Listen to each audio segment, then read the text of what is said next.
Article 370 को निरस्त करने के समर्थन में खुलकर बोले CJI B R. Gavai. B R. Gavai ने कहा, डॉक्टर अंबेडकर की विचारधारा के खिलाफ थी आर्टिकल 370। सीजेआई ने कहा, सुप्रीम कोर्ट ने आर्टिकल 370 हटाने का फैसला स्वीकार किया ताकि देश में एक संविधान रहे। CJI B R. गवई ने कहा, एक देश एक संविधान जरूरी है। भारत के मुख्य न्यायाधीश बी.आर. गवई ने जम्मू कश्मीर से आर्टिकल 370 को निरस्त करने के समर्थन में खुल करके बयान दिया।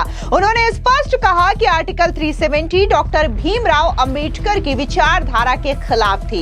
इतना ही नहीं, सीजेआई ने यह तक कह दिया कि एक देश के लिए एक संविधान जरूरी है। दरअसल आपको बता दें कि भारत के मुख्य न्यायाधीश बी.आर. गवई ने शनिवार को कहा कि डॉक्टर भीमराव अंबेडकर ने देश को एकजुट रखने के लिए एक संविधान की कल्पना की और उन्होंने कभी भी किसी राज्य के लिए अलग संविधान के विचार का समर्थन ही नहीं किया था।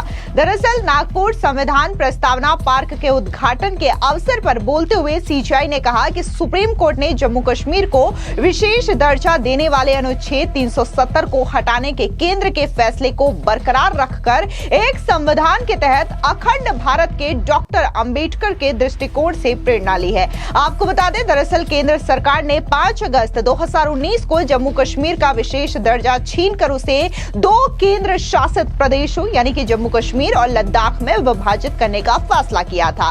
बी.आर. गवई तत्कालीन मुख्य न्यायाधीश डी.वाई. चंद्रचूड़ की अध्यक्षता वाली 5 न्यायाधीशों की संविधान पीठ का हिस्सा थे, जिसने सर्वसम्मति से अनुच्छेद 370 को निरस्त करने के केंद्र सरकार के फैसले को बरकरार रखा था, जो तत्कालीन जम्मू और कश्मीर, जो कि अब केंद्र शासित प्रदेश के तौर पर जाना जाता है, उससे विशेष राज्य प्रदान करता था। आपको बता दें, दरअसल मुंबई में एक कार्यक्रम को संबोधित करते हुए मराठी भाषण में उन्होंने कहा कि जब आर्टिकल 370 को चुनौती दी गई तो ये हमारे सामने आया था और जब सुनवाई चल रही थी तो मुझे डॉक्टर बाबा साहेब के शब्द याद आए कि एक देश के लिए एक संविधान उपयुक्त है। अगर हम देश को एकजुट रखना चाहते हैं तो हमें केवल एक संविधान की आवश्यकता है। आप भी सुनिए कि आखिर सीजेआई बी.आर. गवई ने क्या कुछ इस संबोधन के दौरान कहा। युनाइटेड बाबासाहेबांनी त्या टीकेला उत्तर दिलं। ते म्हणाले की दी constitution is not too much centric, not too much federal, but it is a constitution that we are giving to the country which will suit all the challenges, and I can assure you that the constitution will keep the country united in times of war and also in times of peace. आणि आपण आज बघतो की आपल्या 75 वर्षाच्या प्रवासाकडे की आपल्या आजूबाजूला काय परिस्थिती आहे, आजूबाजूच्या आपल्या देशांमध्ये काय परिस्थिती आहे, मग ते पाकिस्तान असो, बांगलादेश असो, नेपाळ असो, श्रीलंका असो, परंतु जेव्हा जेव्हा या देशावरती संकट आलेले आहेत तेव्हा तेव्हा हा देश एकजुटीने मजबूत उभा राहिलेला आहे, एकसंघ राहिलेला आहे। आणि मला सांगायला आनंद होतो की नॉर्मली ज्युडिशियल प्रोनाउन्समेंट बद्दल आणि स्वतःच्या ज्युडिशियल प्रोनाउन्समेंट बद्दल आम्ही बोलू नये, परंतु ज्यावेळेला कलम 370 चा पार्लमेंटने ते रद्द केलं आणि आमच्या पुढे चॅलेंज करण्यात आलं आणि त्यावेळेला ज्यावेळेला हिअरिंग चालू त्यावेळेला मी म्हटलं की बाबासाहेबांची संकल्पना होती की बाबासाहेब म्हणाले होते की आम्ही जसं अमेरिकेमध्ये प्रत्येक फेडरेशनची वेगळी कॉन्स्टिट्यूशन आहे आणि प्रत्येक राज्याची सुद्धा वेगळी कॉन्स्टिट्यूशन आहे, तिथे फक्त फार लिमिटेड असे सब्जेक्ट आहेत जे केंद्रीय कॉन्स्टिट्यूशनद्वारे गव्हर्न होतात आणि फेडरल याला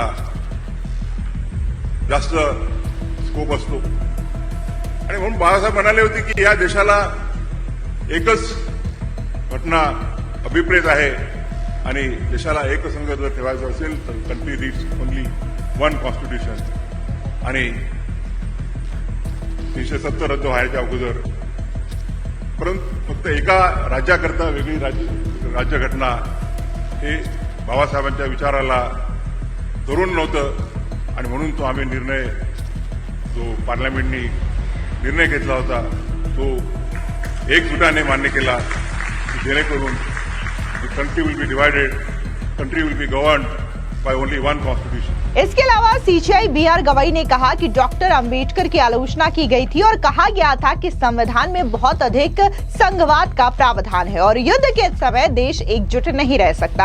हालांकि उन्होंने जवाब देते हुए कहा था कि संविधान सभी चुनौतियों के लिए उपयुक्त होगा और देश को एकजुट रखेगा। बीआर गवई ने कहा कि पड़ोसी देशों की स्थिति देखिए, चाहे वो पाकिस्तान हो, बांग्लादेश हो या फिर श्रीलंका, जब भी हमारे देश को चुनौतियों का सामना करना पड़ा है वो एकजुट ही रहा है। अब जिस तरीके से सीजीआई बीआर गवई ने यह बयान दिया है, जाहिर तौर पर राजनीतिक घमासान छिड़ना लाजमी है, लेकिन इन सब के बीच में आरएलडी के प्रवक्ता मालूक नागर का भी बयान सामने आया। उन्होंने स्पष्ट तौर से सीजीआई बीआर गवई के इन बयानों का समर्थन किया और कहा कि जो देश है उसमें एक संविधान ही रहना चाहिए, तभी देश मजबूती के साथ एकजुट रहेगा।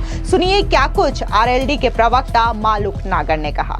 वो ऐतिहासिक दिन था 17वीं लोकसभा में जब 370 को हटा करके जम्मू कश्मीर के लोगों को आजादी मिली और पूरे देश में एक देश एक संविधान, उस दिन पूरा तरीके से बाबा साहब का जो सपना था वो लागू हुआ। और सो कॉल इंडिया गठबंधन के कुछ लोग अभी भी कंफ्यूजन करते रहते थे कि ये धारा, ये अनुच्छेद अभी बाकी है। माननीय सुप्रीम कोर्ट ने पूरी तरह मोहर लगा दी है दोबारा से कि 370 के बारे में और पूरा देश में एक संविधान चलेगा और बाबा साहब ने जो संविधान लिखा वो देश के सब प्रदेशों में उसी तरह लागू होगा।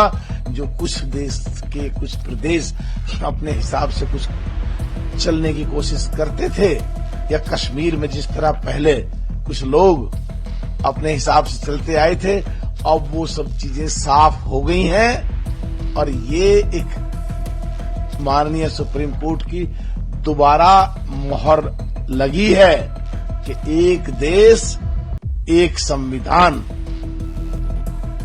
और इससे पूरा तरीके से देश लगातार आगे तेजी से और ज्यादा तरक्की करेगा जैसे पिछले दिनों तरक्की करता आया है। जो कांग्रेस के प्रधानमंत्री तत्कालीन मनमोहन सिंह 2014 से 2004 से 2014 तक कहा था 2040 तक देश वर्ल्ड की चौथी आर्थिक शक्ति बनेगी, वो मोदी सरकार ने, एनडीए की सरकार ने 2025 में ही करके दिखाया। और ये 26/11 की तरह अब वो देश नहीं है जो कांग्रेस कुछ नहीं कर पाई थी। अगर 22 अप्रैल को पहलगांव में अगर किसी सोच के साथ उग्रवादियों ने या पाकिस्तानियों ने कुछ करने की सोची तो अब अंदर जाके घुस के मारते हैं और ये तरक्की लगातार आगे जारी रहेगी। दरअसल आपको बता दें कि जब केंद्र की मोदी सरकार की ओर से यह बड़ा फैसला लिया गया साल 2019 में कि जम्मू कश्मीर से जो विशेष दर्जा दिया जाता है आर्टिकल 370 के जरिए उसे निरस्त किया जाए, तो इसके बाद पूरा का पूरा विपक्ष बौखला गया था और लगातार कई तरीके के फेक नैरेटिव भी सेट किए जा रहे थे। हालांकि इसका कोई भी इफेक्ट मोदी सरकार के इस फैसले में नहीं पड़ा और सीधे तौर पर गृह मंत्री अमित शाह ने यह स्पष्ट किया था कि हम जम्मू कश्मीर से आर्टिकल 370 हटाएंगे क्योंकि इस देश में एक संविधान ही रहेगा एक देश को एकजुट रखने के लिए। और इसी फैसले को बरकरार रखते हुए यह फैसला लिया गया जिसके बाद आर्टिकल 370 न सिर्फ जम्मू कश्मीर से हटाया गया बल्कि इसे 2 केंद्र शासित प्रदेशों में भी बांटा गया। और आज जम्मू कश्मीर की स्थिति काफी बदली हुई नजर आती है। जिस जम्मू कश्मीर से पहले सेना के ऊपर पथराव की घटना सामने आती थी, हमेशा वहां पर दुकानें बंद होती थी, टूरिस्ट वहां पर जाने से घबराते थे कि कब क्या पता कौन सा इंसिडेंस देखने को मिले, कौन सी आतंकी घटना देखने को मिले। तो अब टेररिस्ट जो है वहां पर न सिर्फ पकड़े जा रहे हैं बल्कि पत्थरबाजी की जो घटना है वो भी पूरी तरीके से कम हो चुकी है और यहाँ पर ज्यादातर लोग जो हैं वो अपना बिजनेस एजुकेशन पे फोकस कर रहे हैं और पर्यटन भी यहाँ पर काफी ज्यादा बढ़ रहा है। जम्मू कश्मीर का वो लाल चौक जहां पर कभी तिरंगा लहराने की तस्वीर सामने नहीं आती थी, वहां पर 2-2 झंडे लगाए जाते थे, आज उस जम्मू कश्मीर के लाल चौक से तस्वीर सामने आती है जहां पर भारत का तिरंगा खोल करके लहराया जाता है बिना किसी खौफ के। फिलहाल इस पूरी खबर पर आपकी क्या राय है, कमेंट सेक्शन में जरूर बताएं। धन्यवाद।